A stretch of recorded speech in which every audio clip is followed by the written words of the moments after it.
السلام علیکم ورحمۃ اللہ وبرکاتہ۔ وعلیکم السلام۔ امید ہے کہ آپ سب حضرات خیریت سے ہوں گے۔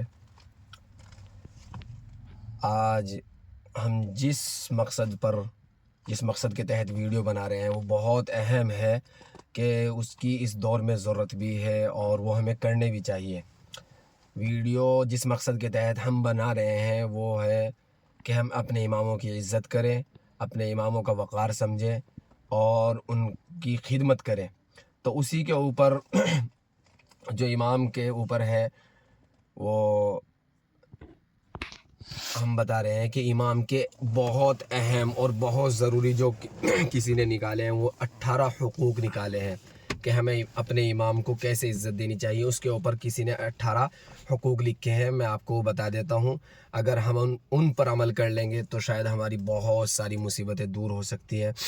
اور امام کے 18 حقوق کیا ہے؟ نمبر 1 تو یہ ہے کہ امام کو امام تسلیم کرنا، یعنی ہم جیسے کہ امام کو غلام سمجھتے ہیں، کوئی کچھ کہہ رہا ہے کوئی کچھ کہہ رہا ہے۔ سب سے پہلا حق یہ ہے کہ امام کو امام تسلیم کرے کہ جب مسجد انتظامیہ کسی شخص کو متفق طور پر امام مقرر کرے تو مقتدیوں پر لازم ہے کہ اسے امام مانے اور بلا وجہ مخالفت یا اعتراض نہ کرے جب تک شریعت اجازت نہ دے۔ تو پہلا حق یہ ہے کہ ہم کسی بھی امام کے خلاف یا بلا وجہ کوئی بھی مخالفت نہ کرے، یا آپ کو جب کوئی معلوم نہ ہو، کوئی آپ کے پاس حقیقت نہ ہو تو اعتراض نہ کریں جب تک شریعت اجازت نہ دے۔ ایک حق تو یہ ہے۔ دوسرا حق یہ ہے کہ امام کی غیبت اور چغلی سے اجتناب کرے، جیسا کہ ہم امام کی چغلیاں اور یہ امام کی غیبت کرتے ہیں چوراہوں پہ بیٹھ کے، گلیوں میں بیٹھ کے، وہ امام ایسا ہے، وہ امام ایسا ہے، وہ امام ایسا ہے، اس سے بھی بالکل بچنا چاہیے۔ چغل خوری تو ویسے ہی ہے، اور یہ بھی ہے حدیث میں کہ الغیبت اشد من الزنا، یعنی غیبت جو ہے وہ زنا سے بھی زیادہ بری چیز ہے۔ تو اس سے بھی ہمیں خود پرہیز کرنا چاہیے، کیونکہ یہ چغل خوری اور غیبت یہ خود کی نیکیوں کو خراب کر دیتی ہے۔ امام کی غیبت، بدگمانی اور چغلی سے پرہیز کیا جائے، کیونکہ غیبت کرنا اپنے مردے بھائی کا گوشت کھانے کے برابر ہے، یہ کلام پاک میں ہے۔ یہ دوسرا حق ہے۔ اور تیسرا حق یہ ہے کہ امام کی عزت اور احترام کرے، جیسا کہ نبی کی گدی پر ہے تو اس کو ایسی ہی عزت اور اس کو ویسا ہی احترام دینا چاہیے۔ امام کا ادب و احترام ضروری ہے، کیونکہ نماز جماعت کے ساتھ امام کے ذریعے ادا کی جاتی ہے۔ بے ادبی سے جماعت کی برکت ختم ہو جاتی ہے، یعنی کہ جس امام کے پیچھے ہم نماز پڑھ رہے ہیں اسی کی بے ادبی کر رہے ہیں تو اس سے کیا ہوگا کہ نماز کی برکت ختم ہو جائے گی۔ اس لیے ہمیں اپنے امام کی عزت اور احترام کرنا چاہیے اور اس کی بے ادبی نہیں کرنی چاہیے۔ تیسرا حق یہ ہے۔ اور چوتھا حق یہ ہے کہ امام کی حوصلہ افزائی کی جائے، یعنی کہ امام کی حوصلہ افزائی کیسے کی جائے؟ اب امام کی جتنی تنخواہ ہے وہ تو ہے ہی، لیکن اس سے بڑھ کر ہمیں امام کی حوصلہ افزائی کرنی چاہیے، ہر چیز میں حوصلہ دینا چاہیے۔ ایسا نہیں ہے کہ امام کی جو تنخواہ ہے اس میں ہی کمی کروا دی جاتی ہے، یہ بالکل غلط ہے۔ اگر امام کسی پریشانی یا مشکل میں ہو تو ان کی دلجوئی، حوصلہ افزائی اور مدد کی جائے تاکہ وہ دینی خدمت بہتر انداز میں رکھ سکے۔ آج کیا حال ہے کہ امام کی تنخواہ تو ہے 8,000 اور پھر اس کا دماغ گھومتا رہے گا نمازوں میں بھی اور ادھر ادھر بھی کہ میں کیسے اس کو پورا کروں گا، اپنے گھر کا خرچہ کیسے چلاؤں گا۔ جب ہم امام کو اتنی تنخواہ دیں گے کہ وہ فری رہے گا تو ہماری نمازوں میں بھی برکت ہوگی اور امام کی نیت بھی صحیح رہے گی، تو مقتدیوں کی نیت صحیح رہے گی، اور اگر امام کی نیت صحیح نہیں تو مقتدیوں کی نیت صحیح نہیں ہے، تو اس کا بھی ہمیں دھیان رکھنا چاہیے۔ یہ چوتھا حق ہے۔ پانچواں حق یہ ہے کہ امام کی معقول تنخواہ مقرر کرنا، یعنی کہ امام کی معقول تنخواہ کا مطلب یہ ہے کہ اتنی تنخواہ دے دینی چاہیے جتنی تنخواہ میں اس کا گھر کا خرچہ چل سکے۔ یعنی کہ امام کو تنخواہ دی جا رہی ہے 8,000 اور پھر بولتے ہیں کہ امام کی تنخواہ میں برکت ہوتی ہے۔ بھائی امام کی تنخواہ میں اگر برکت ہوتی ہے تو 80,000 والا جو سرکاری نوکری کا بھی رہتا ہوگا کوئی نہ کوئی محلے میں، وہ امام کی تنخواہ لے لے اور امام کو اپنی تنخواہ دے دے، پھر وہ بھی اس میں 8,000 7,000 9,000 میں برکت دیکھ لے۔ مسجد کمیٹی پر لازم ہے کہ امام کے لیے مناسب، باعزت اور کفایت کرنے والی تنخواہ مقرر کرے تاکہ وہ اپنی ضروریات پوری کر سکے، یہ کمیٹی کے اوپر لازم ہے۔ اور کمیٹی کو چاہیے کہ امام کو تنخواہ 15,000 سے اسٹارٹ کرے اور پھر ہر سال تنخواہ بڑھائے، یہ کمیٹی کی ذمہ داری ہے۔ یہ پانچواں حق ہے۔ چھٹا حق یہ ہے کہ امام کی ذاتی مالی خدمت یعنی خیر خواہی یہ بھی کرنی چاہیے۔ مقتدیوں کو چاہیے کہ امام سے ذاتی طور پر خیر خواہی کرے، تحفے یا مالی تعاون کے ذریعے ان کی دلجوئی کرے، یہ کر دینا چاہیے کبھی کبھی۔ اور ہم گاؤں دیہات میں دیکھتے ہیں کہ امام کو تحفے کہاں دیے جاتے ہیں، مالی تعاون کہاں کی جاتی ہے۔ ایسا نہیں ہے بھئی، کرنی چاہیے، کیونکہ وہ ہمارے امام ہیں، وہ ہمارے بچوں کے کانوں میں اذانیں پڑھتے ہیں، ہمارے مردوں کی نماز جنازہ پڑھاتے ہیں، اگر امام ہی نہیں ہوں گے یا علماء نہیں ہوں گے یا حافظ یا قاری نہیں ہوں گے تو ہمارے بچوں کے کانوں میں اذانیں کون پڑھے گا، اور ہمارے جنازوں کی نماز جنازہ کون پڑھائے گا؟ تو ان سب باتوں کا خیال رکھنا چاہیے، اس لیے وقتاً فوقتاً امام کی دلجوئی اور حوصلہ افزائی کر دینی چاہیے، کوئی تحفہ یا ہدیہ دے کر۔ یہ چھٹا حق ہے۔ ساتواں حق یہ ہے کہ خوشی و غمی میں امام کو یاد رکھنا۔ امام کو صرف غمی کے موقع پر نہیں بلکہ خوشی، شادی، عقیقہ، ولیمے کے موقع پر بھی شریک کیا جائے۔ یعنی یہ نہیں کہ کوئی مر گیا اور امام کو بلا لیا کہ جی دعا کروا دو، یہ کروا دو، وہ کروا دو، وہاں پر بھی یاد رکھنا چاہیے، لیکن اگر ہمارے گھر میں کوئی خوشی کا موقع ہے تو اس وقت بھی اپنے امام کو، اپنے علماء کو اور اپنے قاریوں کو، اپنے حفاظ کو یاد رکھنا چاہیے، جو ہمارے محلے کی مسجد کے امام ہیں، ان کو ہر وقت ہمیں یاد رکھنا چاہیے۔ آٹھواں حق یہ ہے کہ امام کی چھٹی میں نائب مقرر کرنا۔ اگر امام صاحب کو آرام یا چھٹی درکار ہو تو کمیٹی خوش الحال نائب قاری مقرر کرے تاکہ مسجد کا نظام متاثر نہ ہو۔ یہ کمیٹی کی ذمہ داری ہے۔ لیکن آج کل یہ ہے کہ اگر امام کہیں چھٹی پر جاتا ہے، ایک دن کی، 2 دن کی چھٹی ہو بھی جاتی ہے، تو مقتدی حضرات الگ سے بولیں گے، کمیٹی والے الگ سے بولیں گے، ارے بھائی وہ بھی امام ہے، اس کے بھی بچے ہیں، اس کی بھی بیویاں ہیں، اس کی بھی ضرورتیں ہیں، اس کو بھی چھٹی چاہیے ہوتی ہے۔ ایسا نہیں ہے کہ وہ ہر وقت مسجد میں ہی پڑا رہے، ایسا نہیں ہے۔ امام کی بھی ضرورتیں ہیں، اس کے ساتھ بھی پریشانیاں ہیں، اس کے ساتھ بھی مصیبتیں ہیں، اس کے ساتھ بھی غم ہے، اس کے ساتھ بھی خوشی ہے، اس لیے ہمیں ہر حال میں امام کا خیال رکھنا چاہیے۔ تو اگر امام کہیں چھٹی پر جا رہا ہے تو کمیٹی کو چاہیے کہ وہ کسی قاری کا، بہترین قاری کا انتظام کرے۔ یہ 8واں حق ہے۔ اور 9واں حق یہ ہے کہ امام کی تاخیر پر بدگمانی نہ کرنا۔ یہ بہت ہمارے یہاں ہے کہ اگر امام صاحب 1 منٹ بھی لیٹ ہو جائیں تو سارے مقتدی پیچھے مڑ کے دیکھنے لگتے ہیں۔ یہ بالکل غلط ہے۔ اگر کبھی کبھار امام 1-2 منٹ لیٹ ہو جاتا ہے تو آپ کو پیچھے مڑ کر دیکھنے کی بالکل بھی اجازت نہیں ہے۔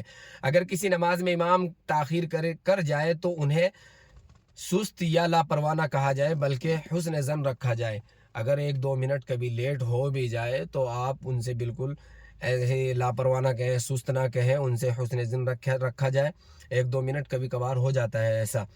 یہ 9واں حق ہے۔ اور 10واں حق یہ ہے کہ امام کے اہل خانہ کا خیال رکھنا۔ امام صاحب کی فیملی کا خاص خیال رکھا جائے، انہیں احساس محرومی یا تنہائی کا شکار نہ ہونے دیا جائے۔ امام کا ہر وقت یہی ہے کہ ان کے اہل خانہ کا بھی خیال رکھنا چاہیے، ان کی فیملی کا بھی خیال رکھنا چاہیے، تاکہ وہ احساس محرومی کا یا تنہائی کا شکار نہ ہو۔ یہ 10واں حق ہے۔ 11واں حق یہ ہے کہ امام کے فیصلوں میں اعتماد اور تعاون، یعنی دینی یا شرعی معاملات میں امام کے فیصلوں اور مشوروں پر اعتماد کیا جائے اور ان کے ساتھ تعاون کیا جائے۔ یعنی امام اگر کوئی مشورہ دے رہا ہے، شرعی مشورہ ہے، تو اس پر غور و فکر کرنا چاہیے اور اس پر اعتماد کرنا چاہیے۔ یہ 11واں حق ہے۔ 12واں حق یہ ہے کہ امام کے علم سے استفادہ کرنا۔ امام سے قرآن، فقہ، نماز، طہارت اور عقائد کے مسائل سیکھنے کی کوشش کی جائے۔ یہ آج بہت بڑی کمی ہے مسجدوں میں۔ جو لوگ جن سے وضو کے اور غسل کے فرائض بھی نہیں آتے ہیں وہ بھی امام کے اوپر آ کے بولتے ہیں۔ یہ تو کیا کریں گے کہ ہم سے یہ چیز نہیں آتی، امام صاحب ہمیں یہ بتا دو۔ پیار محبت سے امام سے تعلق رکھا جائے، ان کے قریب لگا جائے، یہ کرنا چاہیے۔ لیکن نہیں، ان کو خود نہیں پتہ کہ رکوع کیسے کرنا، سجدہ کیسے کرنا، اور ہمیں تشہد کیسے پڑھنی، درود شریف یاد نہیں ہے، پھر بھی ہم امام کے اوپر آ کر بولتے ہیں۔ یہ نہیں، امام سے قریب لگنا چاہیے اور ان سے ہمیں جو نہیں آتا وہ سیکھنے کی کوشش کرنی چاہیے۔ اس لیے کہ رسول اللہ صلی اللہ علیہ وسلم نے فرمایا العلماء ورثۃ الانبیاء، علماء انبیاء کے وارث ہیں، یعنی علماء ہی انبیاء کے وارث ہے۔ اس بات کا خیال رکھنا چاہیے۔ اس لیے جاہل لوگ آ کے اماموں کے اوپر بولتے ہیں، اس سے بالکل پرہیز کرنا چاہیے۔ یہ 12واں حق ہے۔ اور 13واں حق یہ ہے کہ امام کی عزت بچوں کو سکھانا۔ والدین اپنے بچوں کو امام کے احترام اور ان کی قدر کا عادی بنائے تاکہ دین سے تعلق مضبوط ہو۔ یعنی ہم اپنے بچوں کو یہ بتائیں کہ یہ ہماری مسجد کا امام ہے، ان کی عزت کرنی ہے، ان کا ادب کرنا ہے، تاکہ بچے کے اندر شروع سے ہی دین کا جذبہ پیدا ہو اور اپنے علماء کی عزت کا جذبہ پیدا ہو۔ یہ 13واں حق ہے۔ اور 14واں حق یہ ہے کہ امام کی اصلاح ادب سے کرنا۔ اگر کسی امام سے کوئی غلطی ہو جائے تو برسر عام تنقید نہ کی جائے بلکہ علیحدگی میں ادب اور نرمی سے نصیحت کی جائے۔ یعنی اگر امام سے کوئی غلطی ہو جائے تو اس کو آپ الگ سے بلا کر بتا دیں کہ یہ امام صاحب یہ غلطی ہے، آپ اس سے پرہیز کریں۔ یہ نہیں کہ آپ 10 آدمیوں کے سامنے کھڑے ہو کر کہہ رہے ہیں کہ وہ امام تو وہاں کھڑا تھا، وہ امام وہاں کھڑا تھا۔ ایسے نہیں ہے، ایسے بالکل بھی اس کو نہ کیا جائے، اس کو الگ سے بلا کر نصیحت کی جائے۔ وَقُولُوا لِلنَّاسِ حُسْنًا۔ اور نمبر 15واں جو حق ہے وہ یہ ہے کہ امام کی صحت و آرام کا خیال رکھنا. اگر امام بیمار ہو یا کمزور محسوس کرے تو ان کی عیادت، دوا و آرام کا خیال رکھنا یہ دینی اخلاق کا تقاضا ہے. اگر کوئی امام بیمار ہو جائے تو اس کی عیادت کرنی چاہیے، اس کو پوچھنا چاہیے امام صاحب آپ کے پاس کسی چیز کی ضرورت تو نہیں ہے. اگر ضرورت ہو تو اس کو پورا کیا جائے اور ان کی عیادت کیا جائے، ان کی دوا کا اور ان کے آرام کا خیال رکھنا چاہیے. یہ ہمارے اخلاق کا تقاضا ہے. یہ 15واں حق ہے. اور 16واں حق یہ ہے کہ مسجد و محلے کے مشوروں میں امام کو شامل کرنا. یعنی کہ جب بھی مسجد یا دینی کاموں کے فیصلے ہوں تو امام کو ضرور مشورے میں شامل کیا جائے، کیونکہ وہ شرعی رہنمائی کے اہل ہیں. یعنی جب بھی کوئی ہم فیصلہ کرتے ہیں مسجد کے حق میں یا کوئی مشورہ کرتے ہیں دینی مشورہ، تو اپنے امام کو بھی ساتھ لینا چاہیے تاکہ وہ بھی اس کو آپ کے درمیان میں مشورہ رکھ سکے. اس کو یہ احساس نہ ہو کہ میں امام ہوں اور مجھے بلایا نہیں جا رہا ہے. یہ 16واں حق ہے. اور 17واں حق یہ ہے کہ امام کے لیے دعا کرنا. امام کے لیے دل سے دعا کرتے رہیں کہ اللہ تعالیٰ انہیں اخلاص، استقامت، عزت اور علم میں برکت عطا فرمائے. امام کے لیے ہمیں دعا کرنی چاہیے. اور امام کیونکہ ہمارے لیے دعا کرتے ہیں ہر وقت مسجد میں، اور جتنا مرتبہ امام کا ہے وہ ہمیں سمجھنا چاہیے. یہ 17واں حق ہے. 18واں حق یہ ہے کہ امام کے لیے عزت اور وقار کا ماحول قائم رکھنا. مسجد میں امام کے لیے احترام کا ماحول ہونا چاہیے. ان سے بلند آواز میں بات نہ کی جائے، نہ ان کا مذاق اڑایا جائے. اس بات کا بھی خیال رکھنا چاہیے کہ جب ہم کسی امام سے بات کریں تو نرم لہجے میں اور مسکراہٹ کے ساتھ بات کریں. ان سے بلند آواز میں بات نہ کریں کیونکہ وہ ہمارے امام ہے اور وہ نبی کی گدی پر مسلط ہے. وہ نبی کی گدی کے قائم مقام ہے. وہاں نبی کی جو گدی ہے اس پر وہ ہمیں نماز پڑھاتے ہیں. تو اس لیے اس بات کا بھی خیال رکھنا چاہیے کہ ہم اپنے امام سے بلند آواز میں بات نہ کریں. اور اس بات کا بھی خیال رکھنا چاہیے کہ ہم علماء کی عزت کریں، جتنے بھی ہیں سب کی، کیونکہ کلام پاک میں لا ترفعوا اصواتکم فوق صوت النبی. اور اس لیے ہمیں اپنے امام کا خیال رکھنا چاہیے، امام سے بلند آواز میں بات نہ کی جائے. امام مسجد دین کا نمائندہ، امت کا معلم اور اللہ کے گھر کا محافظ ہوتا ہے. جو امام کا احترام کرتا ہے وہ دراصل دین اسلام کا احترام کرتا ہے. اللہ تعالی ہمیں اپنے امہ کے تمام حقوق پہچاننے اور انہیں ادا کرنے کی توفیق عطا فرمائے.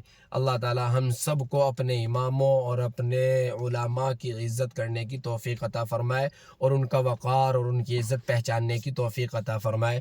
آمین یا رب العالمین.